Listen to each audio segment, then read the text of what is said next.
Hi everybody, good evening, good morning, good afternoon, wherever you are in the world, and welcome to this food design webinar. I am Dr. Francesca Zampollo. My guest today is Dr. Oliver Vodeb, and together we're going to talk about food democracy, and we're going to talk about his book, Food Democracy. Let me mute this thing. Okay, done. It's a great pleasure to see you here again, guys, and to be here doing another webinar.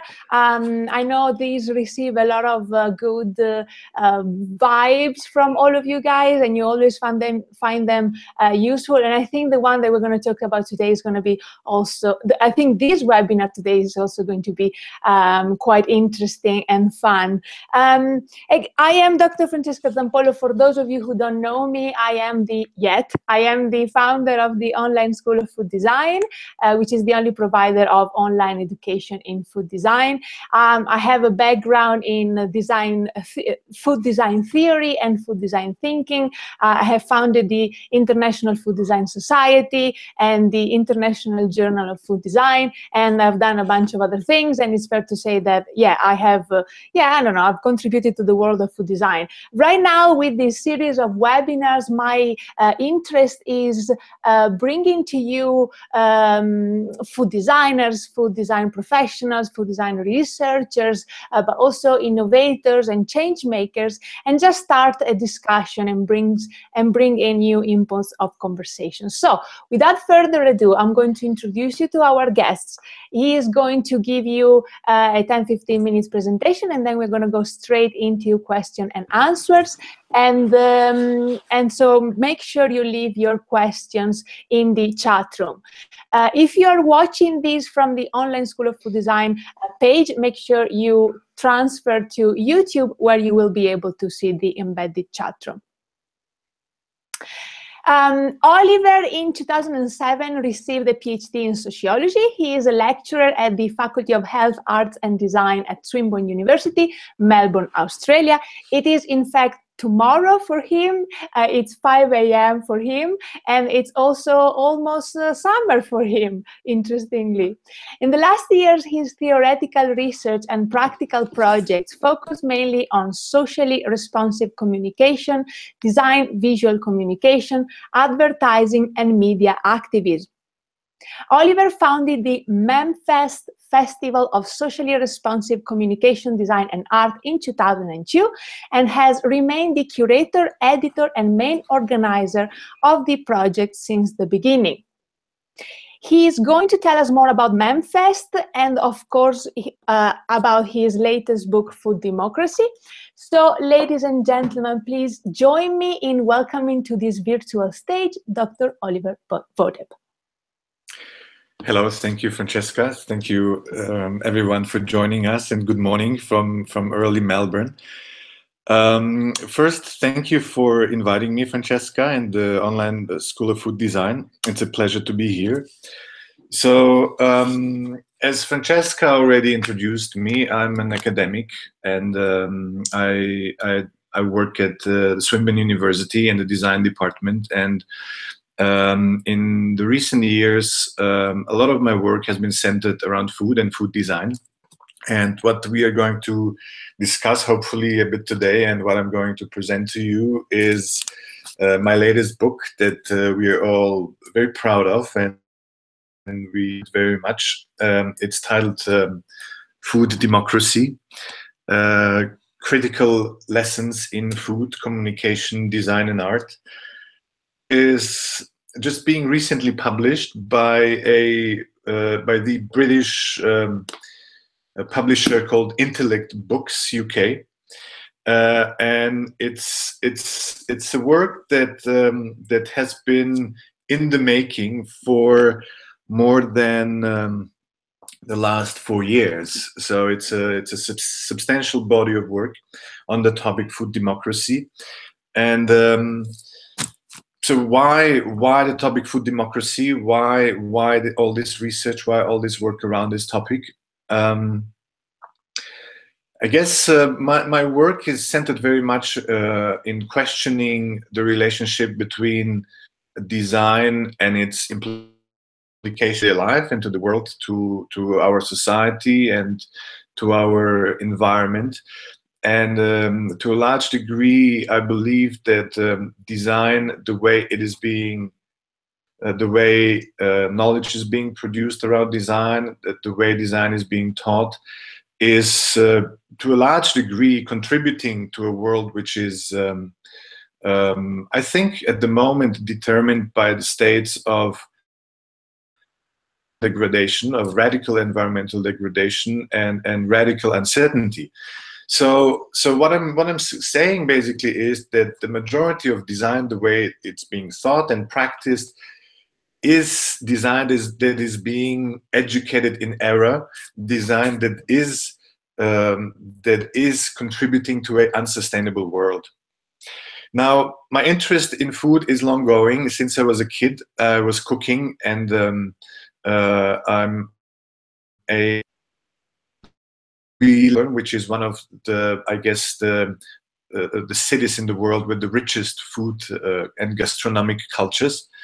And the interest in food democracy, which is the title of the book, came therefore naturally because the realization that we live in a world where the food systems, right, which determine largely how we relate to food, how we are relating to food in everyday life, the food systems are designed in a particular way. So the dominant food systems are designed in a particular way, and they are designed in a way to act in the world in an unsustainable way, to take the future away from us instead of working, in a sustainable way. The food systems, which I define as a combination of production, of distribution of food, and of representation of food. So the fourth part is very important as well, has been largely hijacked by corporations and by their interests, and the food systems in which we are embedded, right, because they're overreaching, we are operating within, are designed in a particular way. And the question that I wanted to ask, and that we wanted to ask, was, what is the role of design? What is the role of media and communication and art within the current food systems? And what kind of role can we envision for design, for media and communication, and for art in food systems that would be more sustainable? So the work that has been done in this book has been done within the network, which Francesca has mentioned before, and it's an international network of various different kinds of people, and I think this is one of the richnesses of Mem-Fest. So it's a network of researchers, of educators, of activists, of professionals, of amateurs, and Mem-Fest has been developing a methodology to bridge very different cultures of knowledge production and bring them together in a dialogue, while at the same time exploring possibilities to change the very disciplines of design and media and communications, and perhaps art as well. Because we do believe that there is a change necessary. I will show you a few things in relation to the Mem-Fest network, because I want you to see more of how it functions, to give you a bit more of a context. Just a second, yeah. Yeah, your slides are on. Yeah.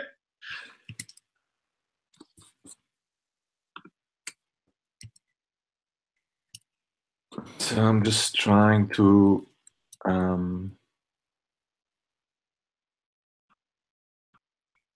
how do I? How can I help you? Yeah, why can't I go through the slides? Oh, you have to go through the slide from the PDF itself. Ah, yeah, okay. Yeah. There you go. Yeah, just a second. So you will see this. Yeah. You still see the PDF, don't you? Yeah. Now we see Yeah, okay. the next one. Yeah. Yeah. So the book has been started in 2014 when Mem-Fest, which is the network I'm discussing, has started with the topic food democracy. Now, a little bit more of the context around Mem-Fest. We believe that most of the design education produces designers just as mere service providers who, in fact, lack of capabilities to confront what we believe are urgent issues of radical uncertainty and environmental degradation. And these are the conditions of today's societies. So Mem-Fest is operating in that realm to counter that and develop a alternative in terms of network, educational research practices, and knowledge production and research. So Mem-Fest works on different topics. Here's some of the examples from the past years. We started in 2002, so it's 15 years ago already. And here you will see the poster for food democracy, which was the topic in 2013. Another topic that we were working on was debt. And what we always do is, when we look at a particular topic that we find is an urgent topic that needs to be addressed, that perhaps lacks addressing in education and research, what we do is we position design, media communication, and art in the very center of the problem, right? So when we were working on food democracy, we were interested, what's the role of design, media communication, and art? And why these three areas? Because we think they're heavily interrelated and overlapping. And what we do is we approach a particular problem, a particular issue from the perspective of theory and practice. So it's very interdisciplinary, and we connect theory and practice. Here are some of the images that might give you a bit more of a impression of how we operate and what's being done. What you see here are some of the works. Top left is a book. You see some of the workshop groups, the students. At the very center, you see a group of people working in 2014 here, consisting largely also collaborating with Aboriginal, Indigenous Australian people. Here you can see another range of images from events, from lectures, from workshops, from publications, from exhibitions in the middle, and another book in the middle right-hand side. So I hope this gives you a little bit more of an, understanding in terms of the aesthetics and how the physical aspect works. It has to be said that the Mem-Fest is largely, to a big extent, operating online. So we use the internet as a tactical medium, tactical, educational, interventionist medium from the very beginning. And a big part of what we do and how we also started is a festival and what we call a friendly competition. So a friendly competition where we invite participants from all over the world to submit their works in different categories, in written critical thinking categories, and in visual arts practice, and in participatory art and design practices. So we're asking people to respond on a in-depth topic, in-depth theme, and this research then is being curated, is being looked at, being curated, evaluated, and commented by a international membership from the Mem-Fest network. And I think what's important to say is that the process we are engaged in is a alternative process to the largely existing design and communication and arts festivals. We are very much in a collaborative approach, in a pedagogic approach, in a research approach, in an approach that is public, in an approach that is more formative than selective, and above all, I guess, dialogic. So we are not so much interested in producing stars. And degree Mem-Fest started the festival and the friendly competition. We had many of the existing festivals are more concerned with the image of professions than the professions themselves. So they're lacking an in-depth process of really researching topics, but they're more interested in developing stardom. And because competitions and festivals have become so influential in different professions and in the worlds of mostly professionals, Mem-Fest is an alternative. So what happens then is that we take the knowledge generated online in the festival and in the friendly competition, we learn from it, it's being curated, and we develop a physical event, which in the case of Food Democracy happened in Brisbane, Australia, at Griffith University, Queensland College of Art. And at the symposium, we invite some of the people that works, and we invite members of the local community, we invite members of various different cultures of knowledge production, researchers, students, educators from various different disciplines. And usually we work for around a week or longer together and full-time in a very intensive collaborative process to on the topic, to research even further, but also to develop design, media and communication, and artworks, which we then implement in interventions in the local environment. So usually we create dozens of projects which we materialize, and we go out into the local environment, into the city, and implement them through the interventions. So there is a loop that happens from the global friendly competition to a very local research that is kind of consisting also of global, of people from different countries, and then a physical intervention. What happens afterwards is we produce books, as this one, The Food Democracy, which then additionally disseminates different aspects of the Mem-Fest process and engagement to the broader network. And through this, more knowledge is being disseminated and the network strengthened. So I will tell you more about the book, because that's the most important thing today, I think. Again, it was such a pleasure to work on it. It's such a labor of love. We took a long time, more than 4 years. And I guess important really to me as the author and the editor and curator is that the book is extensive and that it represents very different takes on the subject. A subject that we think is original in the sense of positioning design and media and communication and art at the center of the question of food democracy.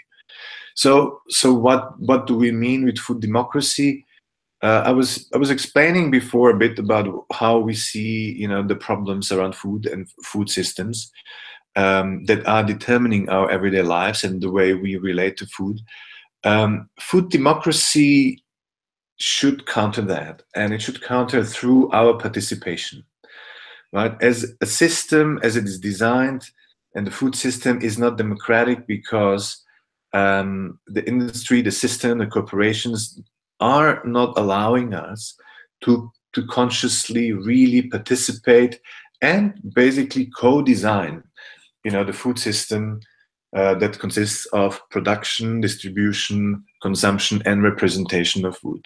So what we were looking at in the book is we wanted to do a thorough analysis of the situation and we were very curious to see how can we envision design's role in, food design's role in a alternative future. So I will go through the book to give you an idea. You can buy the book already. You can find it online. And I want to say that one of the things that is important to us is that we have been working very, very hard, generating additional financial support from our university and working a lot on the book ourselves. So we designed the book ourselves, and we will donate all the profits from the book in order to keep the price of the book low. So it's a almost 600-page full color book, very beautifully designed, and you can get it for a cheap price, which is $32 at the moment. So have a look at that. So the book is conceptualized in various ways. This is also why it's edited and curated, and I'm author of large parts of it. So what we did is we first invited some of the best participants in the friendly competition of Mem-Fest. And in addition, we invited also other authors that we thought are visionaries, that are relevant, and that have integrity. And that are interesting from around the world to write on the subject, right? So in the first part, we texts from authors from around the world. I would say probably around 20 different texts. And as you can see in this image, the book, the way it is designed, of the book, we have visual works, design works, and artworks, also coming from curated from Mem-Fest friendly competition. But what you can see on this image is this is a text written by Darren Tofts, and what you can see here on the right hand side, we kind of encourage you to connect the text with other projects in the book, right? So with visual projects, with practical design work, artwork, in order to connect the theory with the practice and reflect both of them, right? In the process of connecting them in a dialogic manner. So there's examples of different authors. This is Abimelech Lopez and Tessa Zettel, who were working on writing about making time and discussing how current design is actually taking time away from us, and how food design practices should be about making time and not taking time away, and they were calling this process futuring. I guess one of the things that I love so much about the book, and that is new, and that is different, is that we invited all the authors of the texts to write up a recipe, a cooking recipe, a food recipe that had to be related to the very text. And in doing so, we have been introducing what I call a pleasure praxis, because cooking is so much about pleasure, and an act of reflecting on a recipe and the act of cooking can potentially be a praxis, meaning connecting theory with practice. And if you will read the recipes, they are written in ways which are reflective of the very texts that the authors have contributed, and they are also obviously amazing recipes. So, for example, this one from the Laboratory of Insurrectionary Imagination. It's had a recipe for disaster, how to make an omelette and sabotage infrastructure, with the use of seeds of a particular mushroom that has the ability to penetrate through the concrete. Here, another example, and an example of recipe. Mariano Musi from Argentina writes about a delicious transcendental dessert.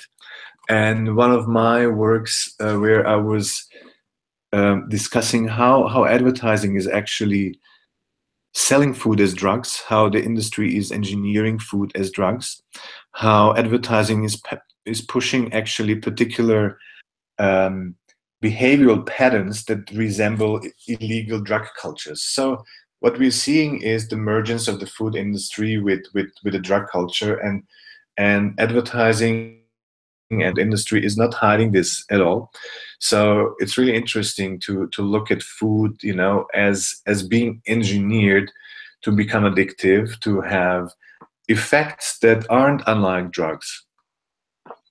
So here's more examples. Catherine Moline's text on Martí Guijú.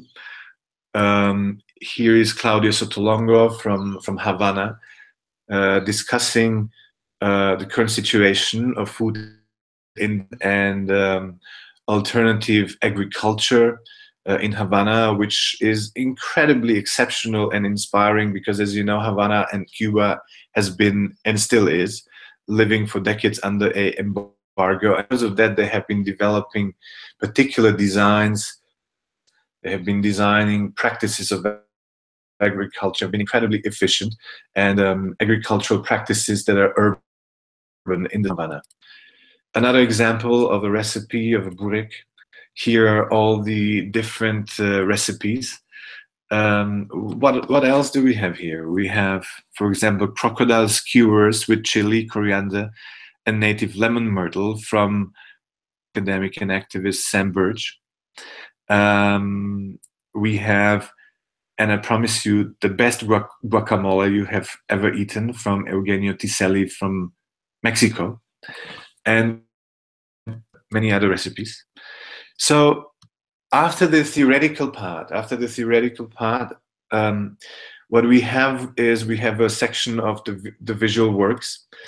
And as I said, they have been curated. I curated them from, you know, a selection of the works sent to the friendly competition. And the works, you know, that have been curated are works that I thought are contributing to, you know, to the discussion in the best possible way. We are interested in, you know, a very interdisciplinary approach to communication, to design, and to art. And as I said before, the whole curatorial process is network, public, participatory. We do foster collaboration instead of prioritizing competition. So we received works from 25 countries, and a selection of this has been curated. For example, here's one work from Australia that has been designing a concept, a system that would actually give us immediate information once we buy something at a supermarket or somewhere. You know, what is our you know, footprint in the world? How do we affect the world, the culture, the environment, the society with the products that we have just been buying? So besides the price, all this information should be there. Here's a very interesting example of a work that is of a video work that is comparing food consumption with the 5 different stages of sleep and drawing parallels through that. Another project that has been submitted from Bangladesh by Mohammad Nasser, which is a photo documentary project about I guess the issue of seeds and seeds copyright and how does this affect farmers in Bangladesh. Here's a project from Germany about the meat industry. Here's a project from Slovenia that has been looking at different political regimes, authoritarian and democratic regimes. And I'll just read you a sentence. We retrieved all the recipes from food.com and democracy indexes of The Economist and Wikipedia.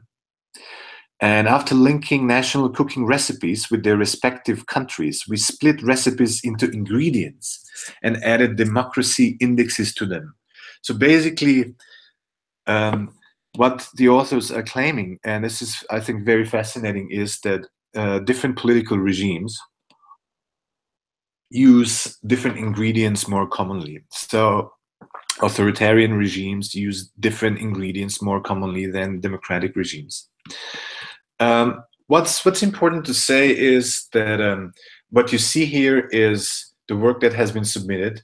Then what you see is the authors have been answering to questions. So you have a contextualization around the work, and this is very important to us because we would like to go beyond just the image, but mostly what's important for us is that design and communication in art is contextually embedded in knowledge, and that authors who submit their work also think about their work contextually. And on the very right-hand side, as you can see here, there's curators' comments. So when you get the book, when you see the work, when you read the author's thoughts, you also see a curatorial comment that is reflecting on the work and perhaps giving sometimes suggestions and advice how the work could be embedded. So there's various levels of knowledge, right, embedded in this representation of the work. Another work from Slovenia, which is very dear to me, mentored by Professor Zdravko Papic, by the student Marko Damiš, is a poster that in the year 2014, I think, was visionary, anticipating what will happen just a couple of years afterwards with the influx of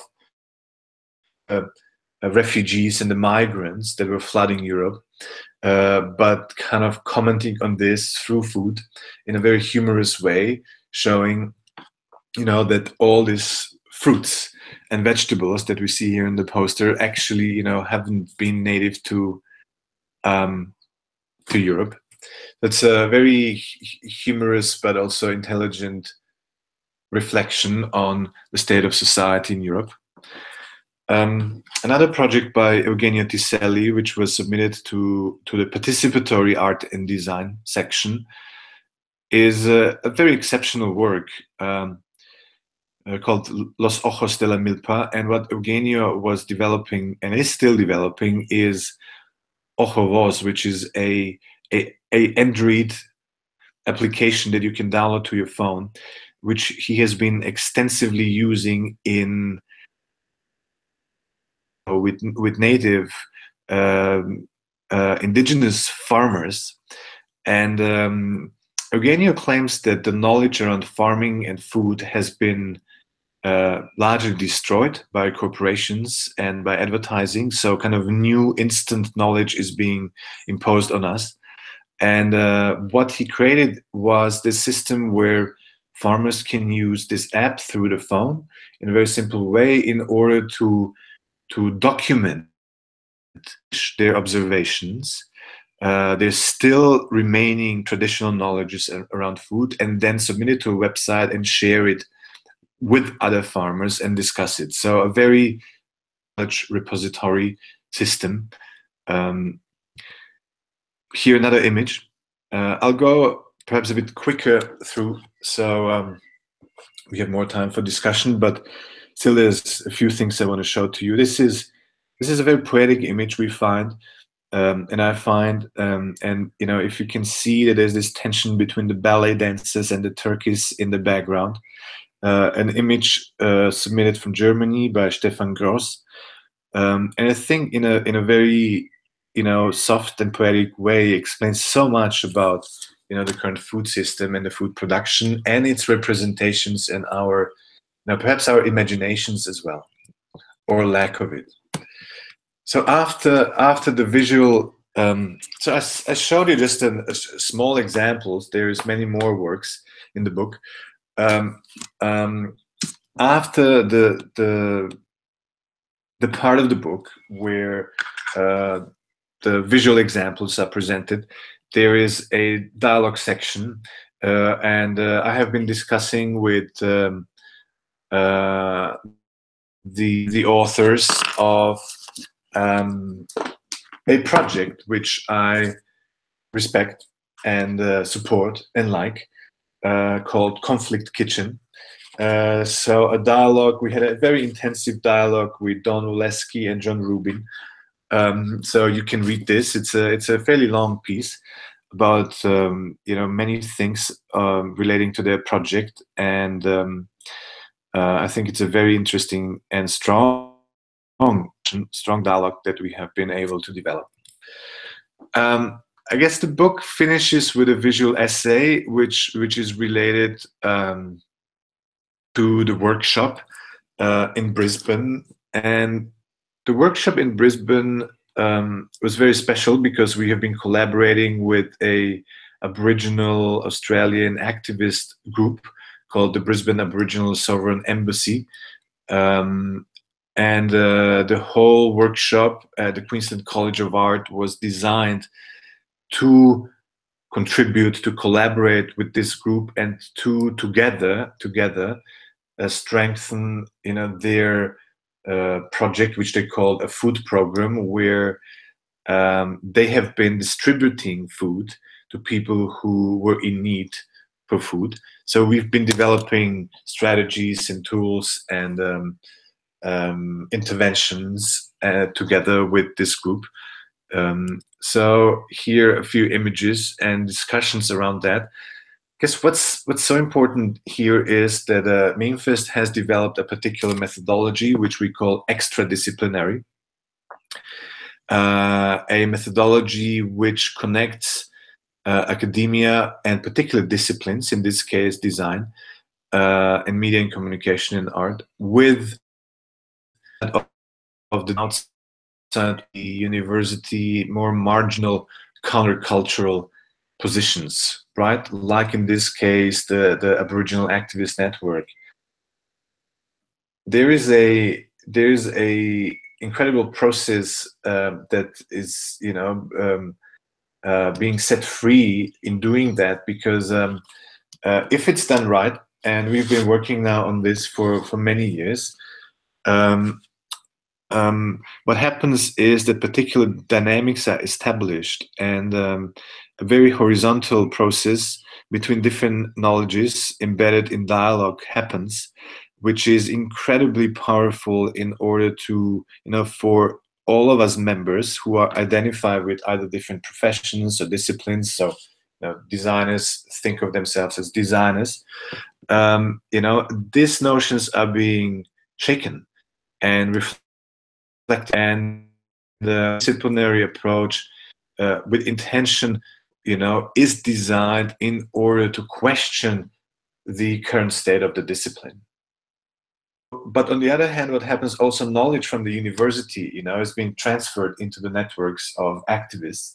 So a highly beneficial process is happening and going in several directions, both sides, many different sides. And there's also tensions that emerge from this process, and the tensions contribute to reflection, but also to a very highly creative process. So we were very delighted with this.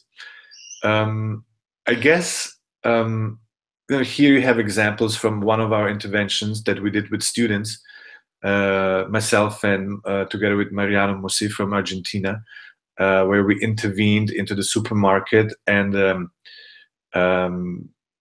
distributed kangaroo meat that was cooked at the sacred grounds of the Musgrave Park, which is Aboriginal sacred ground. So we first bought the meat into the supermarket, cooked it then there, and then we offered it to the consumers in order to, spawn a discussion, to provoke a discussion on Aboriginal issues, on food issues in Brisbane. So that's for now. I will open it up for a discussion and questions. Let me see if I will find a way to get back. So if you go back to screen share. Yeah, I think I'm back. Let me see. Yet. Not There you are. no. Brilliant. Okay, thank you.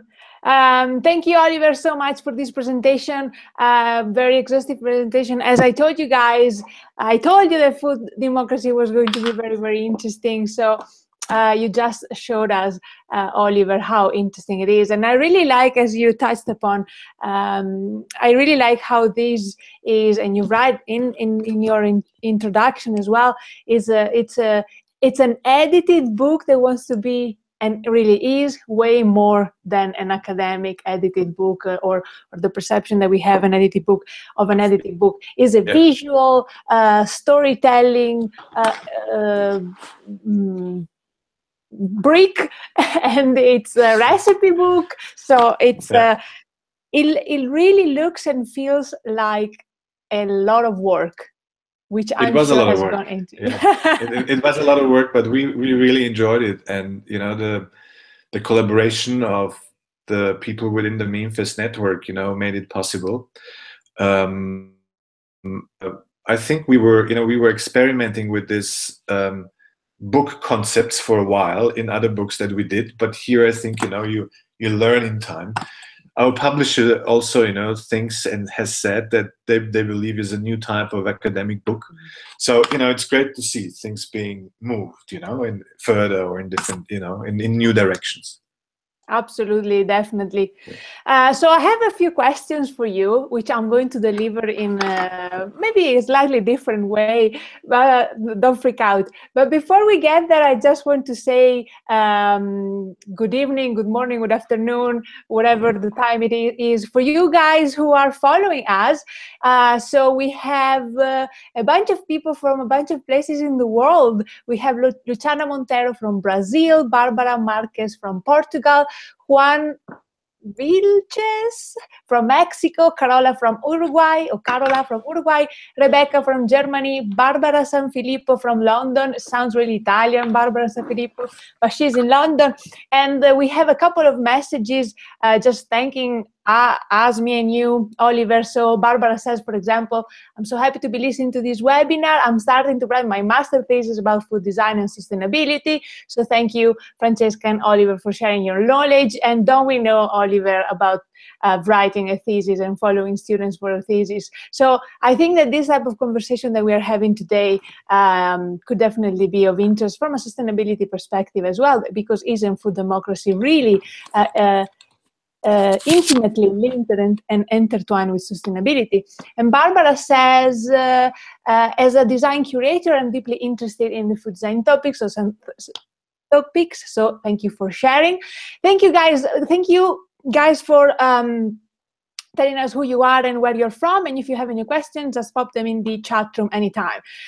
For now, Oliver, I have a few questions, but more than questions, I wanted to, more than questions, I have points of discussions, which I think it would be interesting for us to touch upon.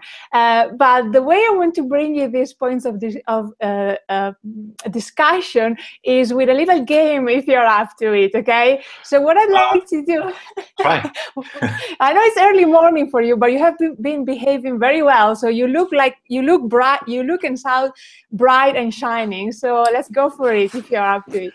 So I was thinking of reading you a few sentences from the book, and you have to figure out whether you have to tell us if the sentence is from one of your articles or from somebody else's article. Okay, how does that sound? I'll try. It's a 600-page book, so there's a lot of writing in there. Okay, I'll try. It is indeed. Yeah. It is indeed. Okay. The first one, probably one of my favorite, and really touches upon a subject that I think we need to talk about. Okay, and you have to tell us if this is your sentence or not. Okay. Yeah. Ugly food, in quotes, is just a nice supermarket brand. Could be mine. It is yours indeed, yes. It's from page 21, it's from your introduction.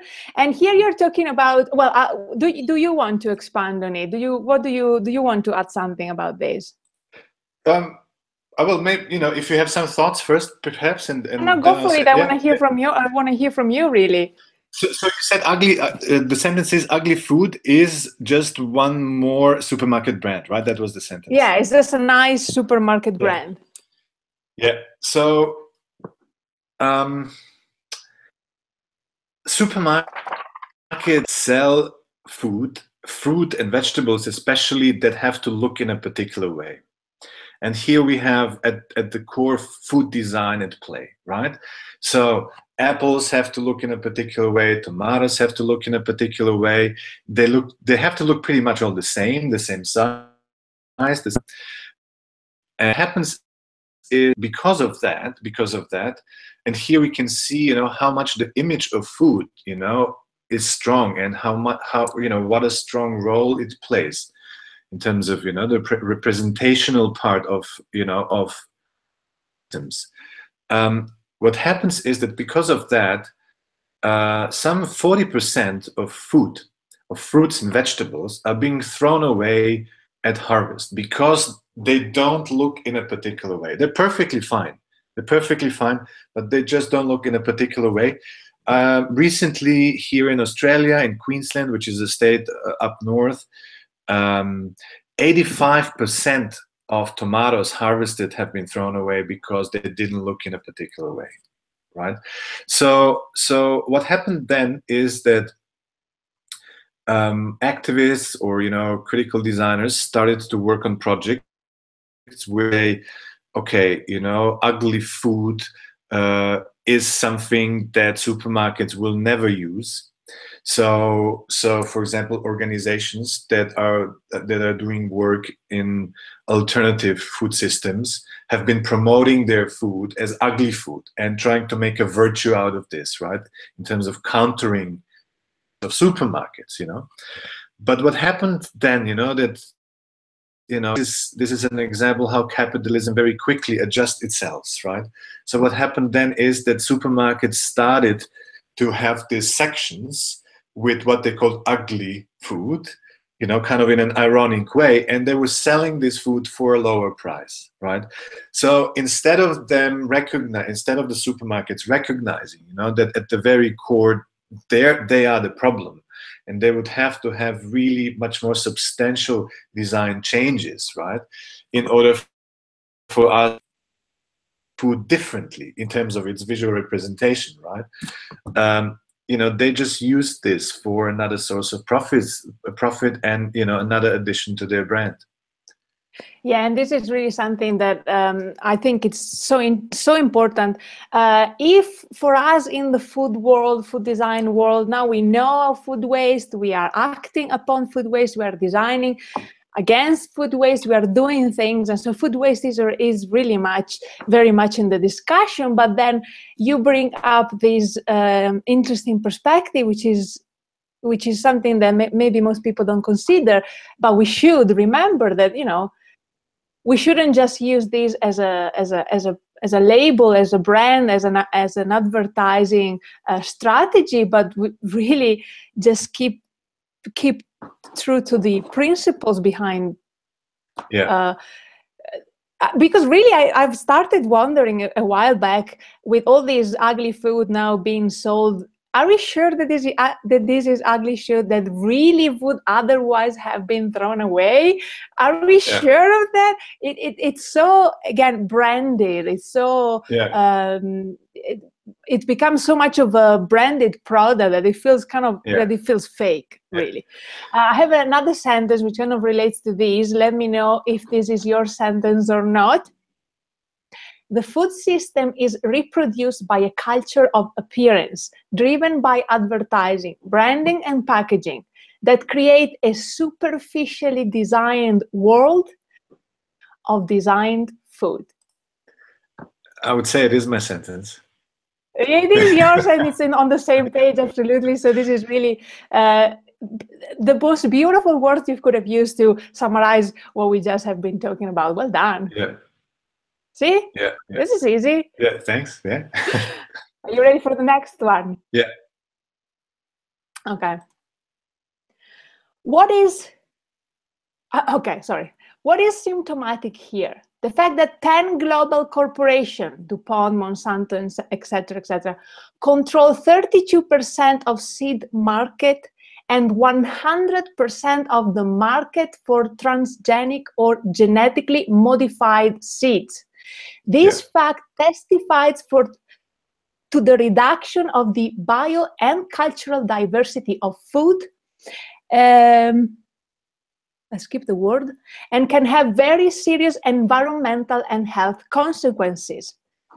The reduction of bio and cultural diversity is meaningful because the food corporations are pushing for the cultivation of monocultures. And with my own words, isn't this the complete opposite of food democracy? Is this your writing or somebody else's? I would say it's somebody else's. It's definitely somebody else's, yes. Yeah. It's from not definitely, I mean, it's from somebody else's. Yeah. It's from Colling on page 95. Yeah. Do you have something to add about this? Maybe these. I do. I think, you know, like what you just read, I think strongly describes, you know, how very pervasive the current food system, the dominating food system, which is, you know, based on very, you know, capitalist principles, which is just about maximizing profit, you know, regardless of any consequences. You know, how very deep it does penetrate, you know, right into the DNA, right, of the very source of plants, of food, so the seeds, right?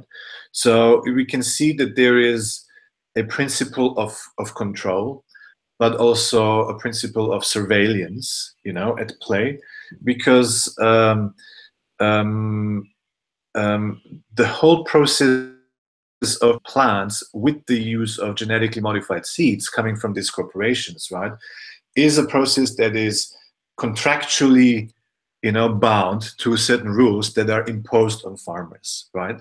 So the farmers who are working with this type of seeds have pretty much no rights in doing anything that is not regulated, that is not prescribed, right? And it creates a utter dependency of these farmers, you know, towards these corporations. So you know, we see that the whole process, it's not only about, it is about the seed, the very seed, so the very live material that has to be controlled as a source of profit, but it's also the whole culture of production, you know, of the plant, of the food, that is being utterly regulated, and you know, a surveillance mechanism is being imposed. And to me, what's, you know, as you said, that's exactly opposite of food democracy, right? And it's kind of insane, you know, as well, to think of the fact, you know, how many, you know, how much of the variety of seeds has been lost, you know, so it's not being used anymore. And, you know, so we are just being forced to eat particular types of plants.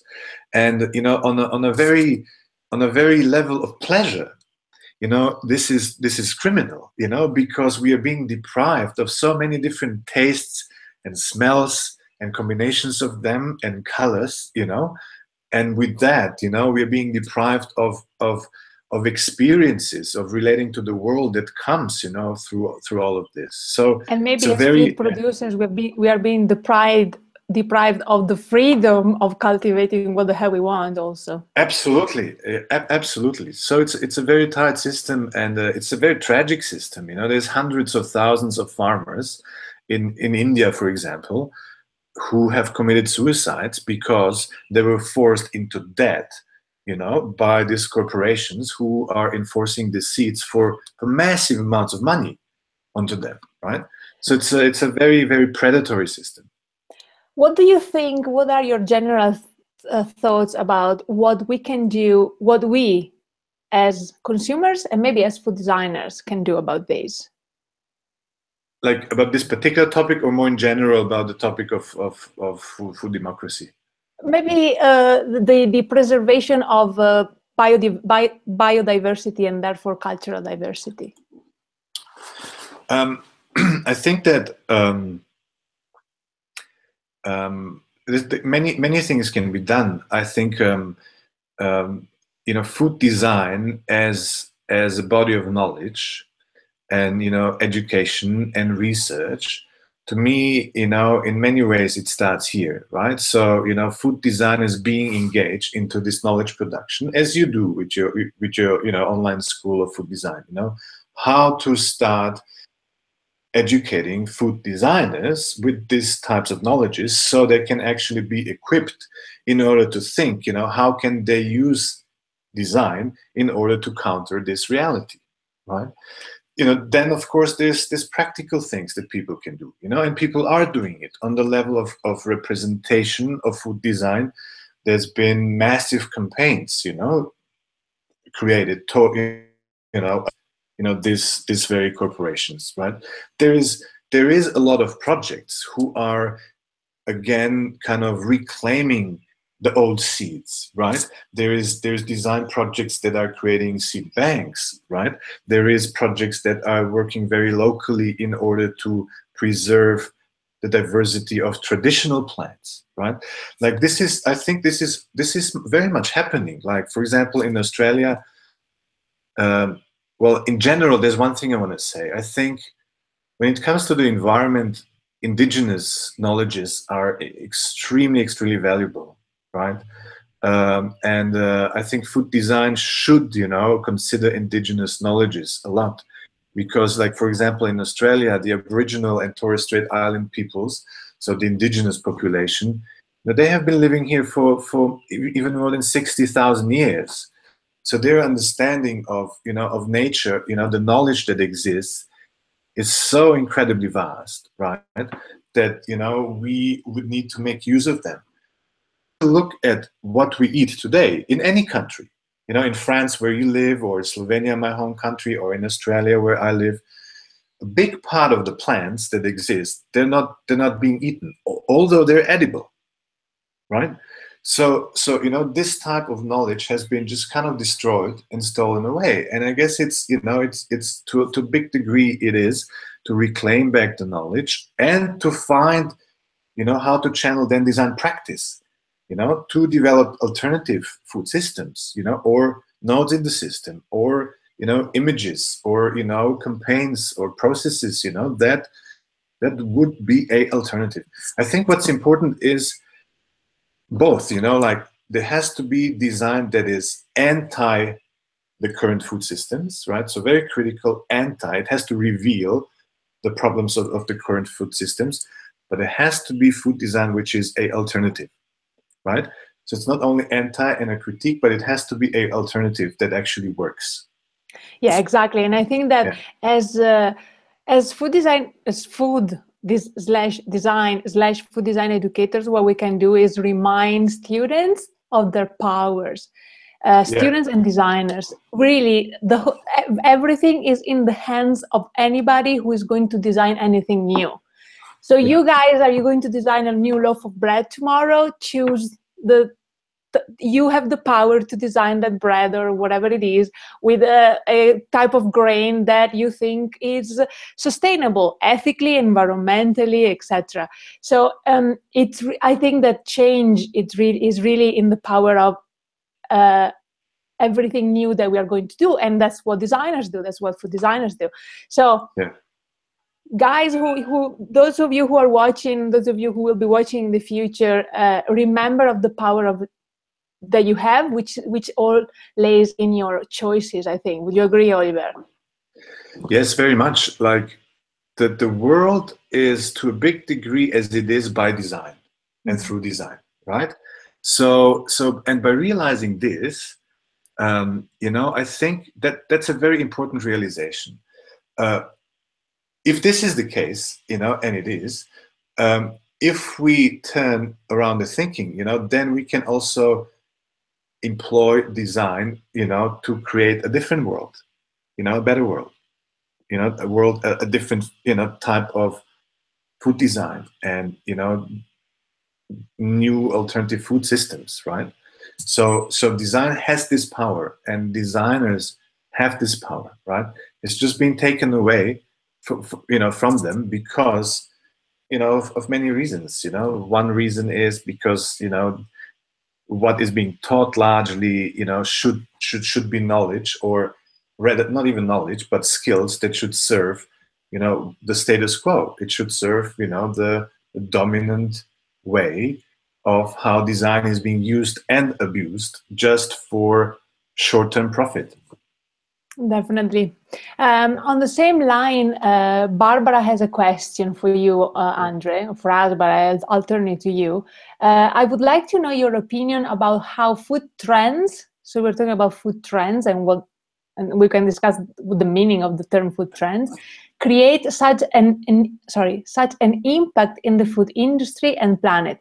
In Portugal, for example, we saw a huge search for products like goji berries, avocado, etc. So what is your opinion about how food trends create such an impact in the food industry and the planet? So what maybe another way to phrase that I would phrase this question is, what is the role of food trends in probably making a difference towards food democracy?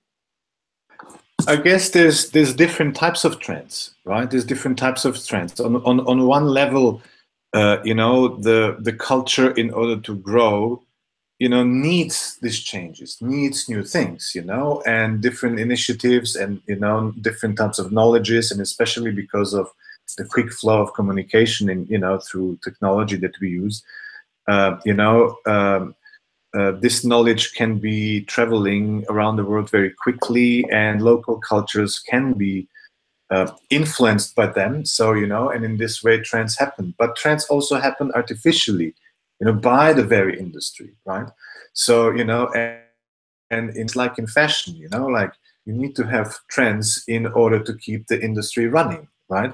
So, I see it in both ways, right? So I guess what's important is to try to make sense, why certain trends are here, and what do they do, to what are they contributing to, right?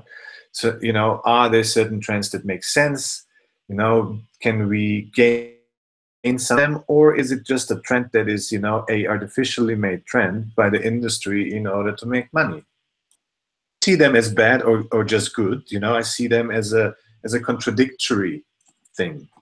Yeah, definitely. I mean, if you think about it, trends are the prediction for the future based on data that we have and things that are happening in the present, or that have happened in the past. So I would say, make your own trends, be a trend maker. And if you think that maybe goji berries are already a past trend, maybe they're already old, if you think that there is a new type of seed or a new type of tomato that we should, for example, talking about what we were talking about just a second ago, if you think there is a new type of tomato that we should start producing, that be a trend maker and start excuse me, using and design with that tomato. And this really links to everything slow food, for example, just to throw another term over there. I'm going to move on asking you another question, Oliver. What do you think? Yeah, let's do it. So again, let me know if this is your sentence or if somebody else's sentence, okay? Yeah. Okay. Food's inherent and deep connection with pleasure are pharmacological. And it is this relation that we will put at the center of a new praxis. Yeah, that's my sentence. That is yours. Do you want to add something? Because this is full of meaning, and let us know what you were thinking about when you wrote this. Yeah. So one of the things that we should, I believe, consider in relation to design, food design, and in relation to how can we create future, is that we should really consider pleasure, right, in relation to food. Not only pleasure is something that we as human beings really strive for, so we learned this from Freud already, and I think it's true, that largely we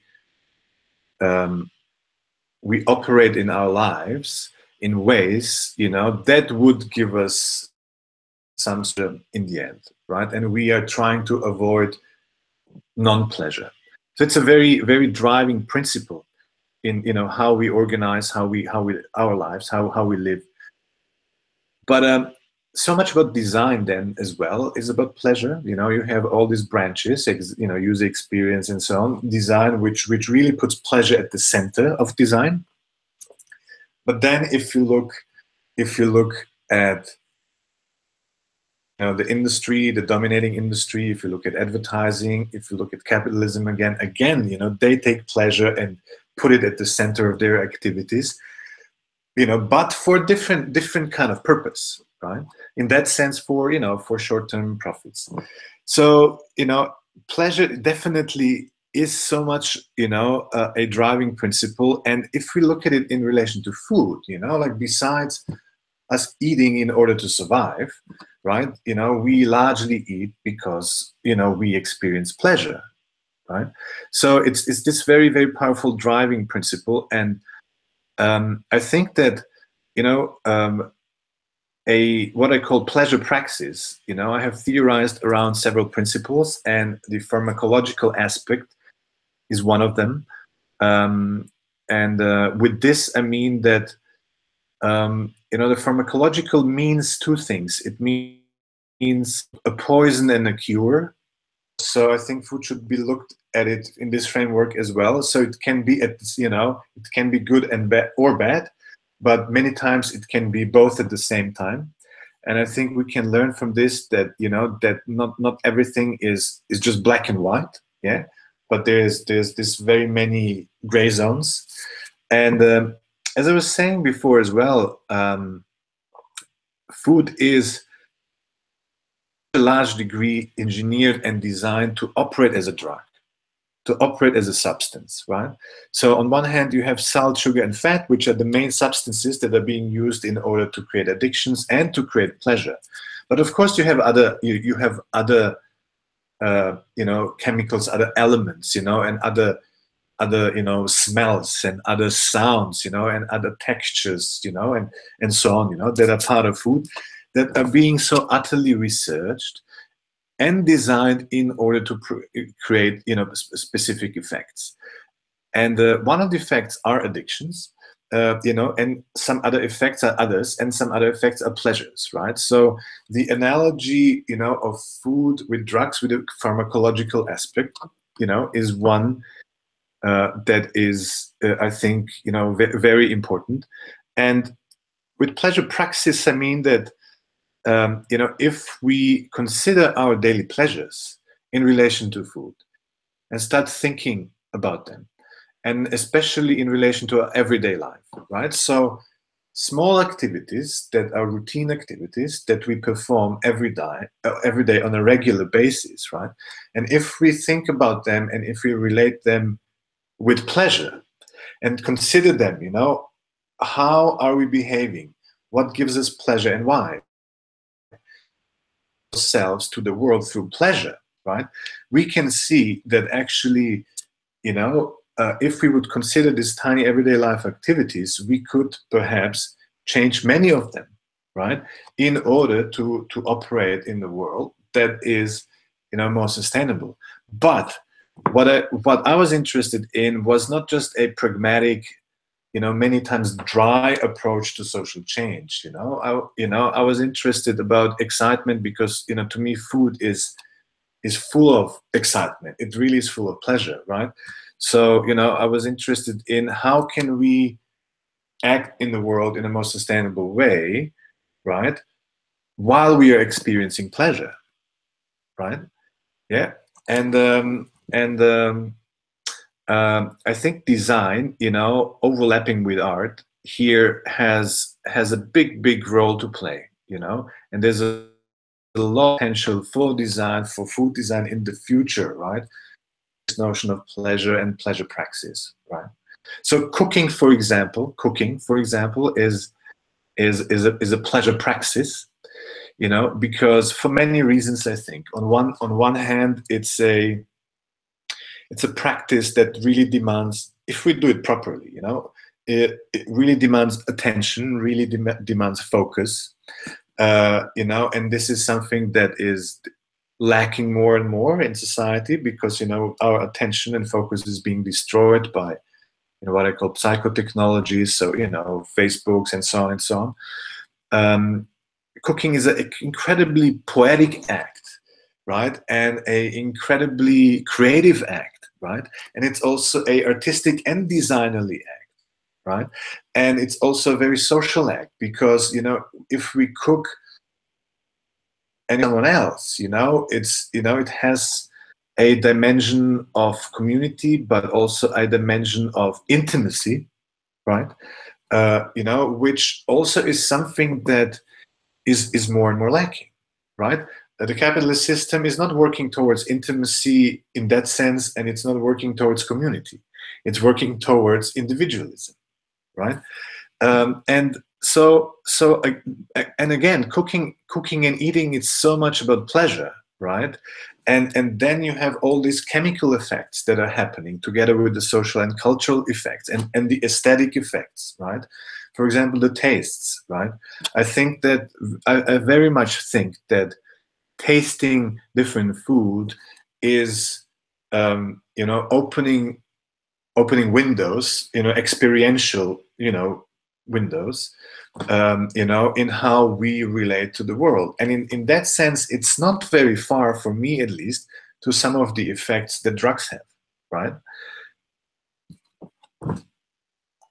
Definitely. Thank you so much. I mean, oversimplifying maybe what you've said, we can maybe say that design is the answer to make sustainability less boring through emphasizing the pleasure that are connected to food and eating. And so to everybody who is listening now, Oliver just gave us a way to do that. Use cooking in your project. Include the act of cooking, include the interest, put people together in the same kitchen and get somebody to cook for somebody else, whether it's a food service, a system, whatever you guys, food events, whatever you guys will be designing. Do that, use cooking, and that is going to be, as you are saying, Oliver, absolutely a clever way to put to start a discussion around food through pleasure. Which makes everything easier. So Barbara is saying, thank you so much about the answer you gave. Thank you so much about the answer we gave earlier, Oliver, and about the new role of young designers. I do find it difficult to explain to some people the importance of food design today as a crucial part of our future. And I think we can answer that by answering or discussing another sentence that I want to bring up. Okay, so ready? So tell me if this is your sentence or not. It seems like food, with its potential for bringing people together, its inherent connection with pleasure and nature, is the perfect medium to support the aims of socially responsive communication, design, and art. It is mine. It is yours.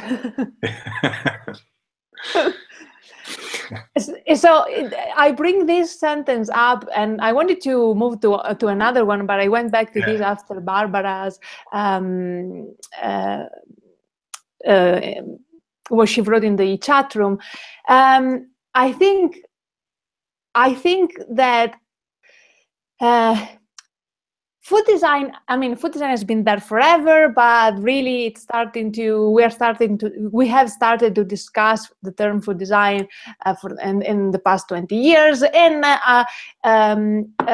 incredibly, for us who are in it, up to our above our heads, for some of us, there's many people who still are completely unaware of what it is and what it can do, etc. So Barbara, I think that one way for us to explain what it is by showing what it has done.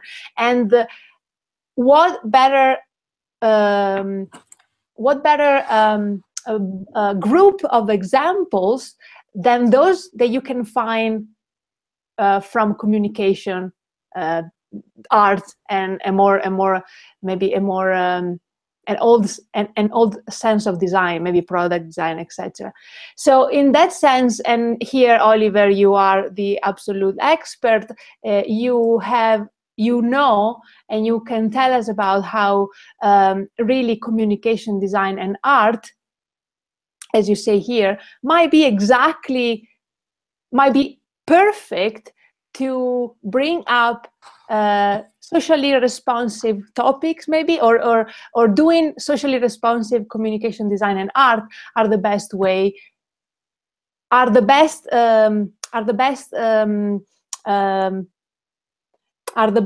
outcomes for a food discussion. Yeah, I think that so I'm not entirely sure, I understand your question, but like basically what I think is food is, I like to look at food also as a medium, right?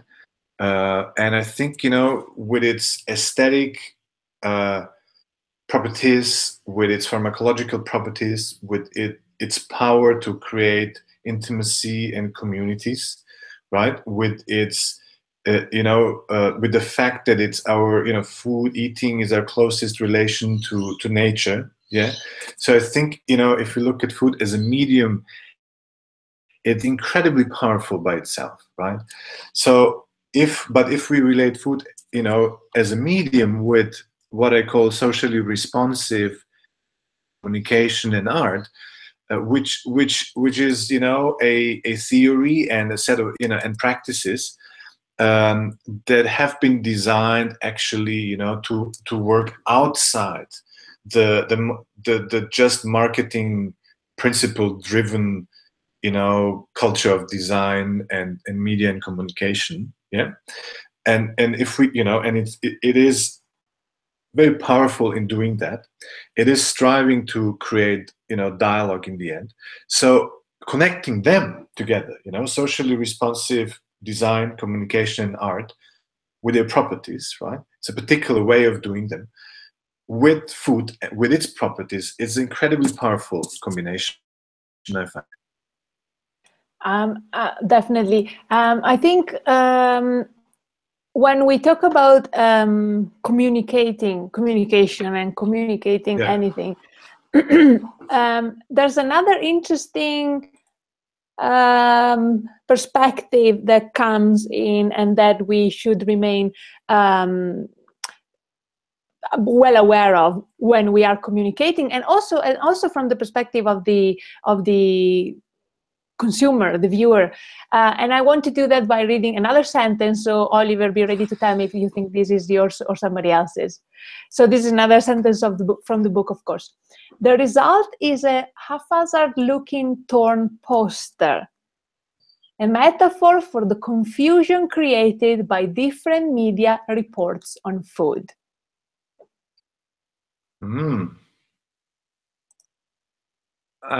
Probably it's not mine.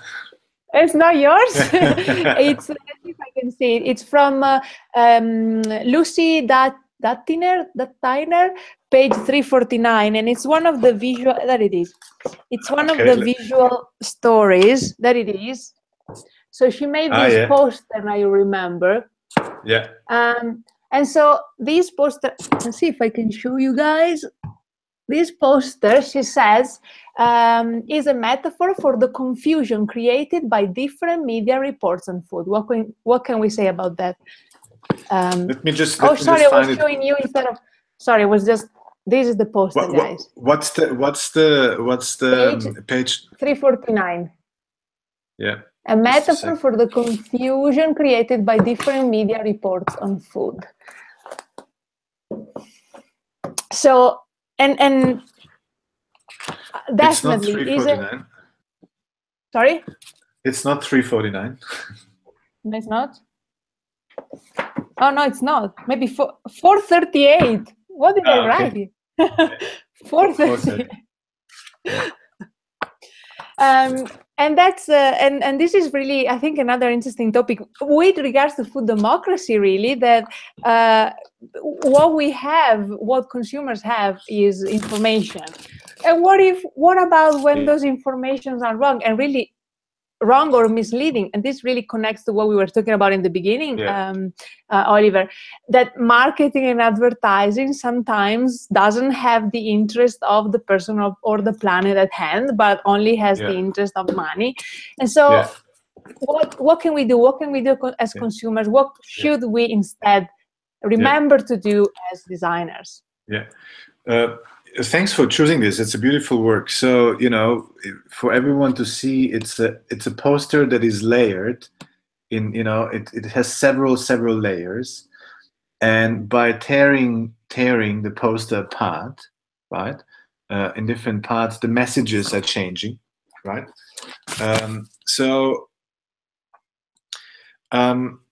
What I find interesting, Francesca, is that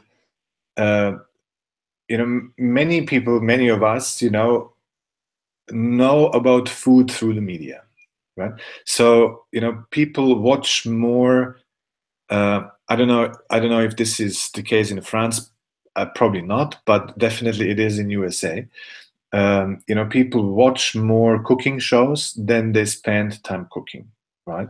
We largely know about food through media, through advertising, and in that sense, media and advertising has taken the role that education usually had, right? And you know, that's one thing. The other thing is commercial media. We know how commercial media operate. You know, commercial media operate, you know, on a model which is, you know, they survive, they earn money through advertising, right? They earn money through public relations. They earn money, you know, and through, you know, corporate communication practices. And they're not the voice of the public. They're not the voice of us, you know. They're the voice of corporations. So they will say what the PR, you know, departments of the corporations want. And in that sense, you know, of course, you know, our understanding is warped, and, you know, the information that we receive is limited, right? So it's perhaps different in different countries. It depends on the media structure, you know, but largely this is the case, you know. And I think you know, what this work really does well as a designed, you know, as a graphic designed piece, you know, that it really engages into the medium of a poster, you know, more deeply, and creates a, you know, a experience, a interaction, you know, that it looks at it as an object, not only, you know, as a potentially process-based media, not only as an image which is static, you know, and that it has a very poetic quality. You know, I think this is very important, you know, that it is very subtle and goes in between the meanings, you know, how to communicate, you know, this reality. Thank you, Oliver. How are you for time? Do you have 5 more minutes? Because there was another. Yeah. Okay. There was the last one, the last sentence that I wanted to read. Okay. Here we go. As food becomes image in the performance of the self through the modern self-portrait, the food selfie is another form of self-branding. I'm now in between. It could be mine, but perhaps it isn't. But you know, I could have written in. It is yours. It's yours. Mine. Yeah, okay. It's from I think your last chapter here, page 393. Tell us more about the food selfie as a form of self-branding. Tell us more about self-branding, because we all know about these, you know, we all know what you mean when you say as food becomes image in the performance of the self through modern self-portrait. We all have an Instagram account that we definitely have filled with pictures of our food or somebody else's food. But tell us more about how the food selfie is another form of self-branding. Yeah. So if we look at the communication technologies that we largely use now for several years, you know, one is the computer, one is the mobile phone, increasingly the mobile phone, and then there is, you know, what we call social media, especially Facebook and Instagram. Now, again, this media as well as these technologies have been designed in a particular way with a particular impact in mind, right? And what the designers had in mind when they were designing, or they're still designing, because Facebook is changing constantly, right? You know, they, you know, the designs principle are, you know, are that are being followed are, how can we get, you know, most of people's attention in one day? How can we have them, you know, in front of the screens for, you know, as much time as possible? And how can we extract value from them? You know, how can we extract value? How can we make interact with these platforms? Because anything that we post online on Facebook and Instagram is something that we can sell. We can sell it as information. We can sell it to, you know, to secret services, you know, as Facebook does, or we can sell it to advertisers, you know, as Facebook does, right? So that's one level. The other level is, because of the, you know, the way capitalism's economy has shifted in the last 2 decades, there is a term that is very relevant, which is precarity. And with this we mean that people less and less are working in the world in permanent jobs, right? But they are working without any real security on project base. So, you know, a designer has a project today which will last for 2 weeks, and then I need another project, and then I need another project, and it's a never-ending story. But this also creates a particular, you know, subject, you know, understanding of these precarious people in the world and the way they relate. So there's a term that we use which is called the entrepreneur of the self. Which means that people become, you know, this one man, one woman band enterprises, right? Because they're precarious and they need to work all the time, right? And in order to get these new projects, the new jobs, also, you know, all their social networks become working networks. So, you know, you don't go to a coffee anymore to talk about your new girlfriend or boyfriend, but you go to a coffee to then talk about this, but then also ask this person, do you have any more work for me? Or do you know anyone, right? So in that sense, the divisions between work and non-work, you know, in terms of social networks, you know, they disappear. Also in terms of whenever, because we are always hooked, you know, online, we are always hooked on phones. Now, Facebook and Instagram, you know, then they answer, you know, this need, which is an imposed need. You know, it's violence. It's violence in that sense. The imposed need for self-promoting. You know, this one man, one woman band enterprise, right? A constant self-promoting and constant need to nurture networks, you know, to maintain, you know, what people call a carefully curated image on social networks, right? You know, and in that sense, you know, whatever we post or whatever, you know, is being posted online largely should somehow correlate with, you know, with how we want to portray ourselves. And if it's you know, with the big population areas, then it's even more sensitive, right? Now, food and food selfies. I think there is, you know, there is several ways to think about it. One way to think about it is that food images and food selfies on the internet are some of the most popular images. They're also images that people like the most and they share the most, right? So there's a very communicative quality of these images, right? So people intuitively know, right, that rather than me making a selfie with a football, right, I make a selfie with a beautifully looking piece of food, you know, in a restaurant, and this will have more chances to be liked and shared, right? And I need this because I need to be known, I need to be seen, because, you know, I need to nurture my brand. right?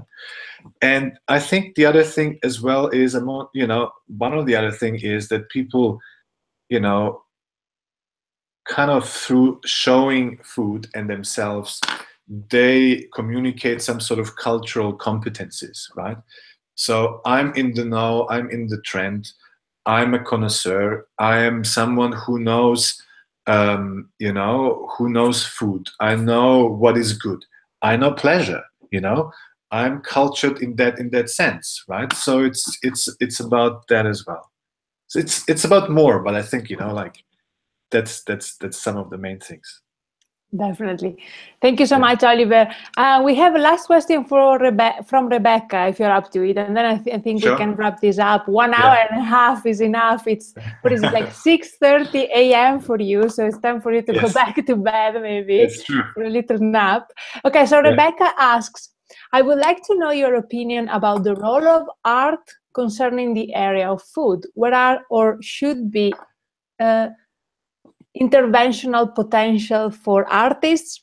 What do you wish to see in urban art scene? I don't know if urban art is your area, is one of your area of interest, but maybe food art from the perspective of art and communicative art and graphic art. That for sure, I'm sure you can. Yeah. So You have thank thoughts you. about that. Yeah. Thank you for the question. Art has a long-standing tradition, you know, of engagement with food.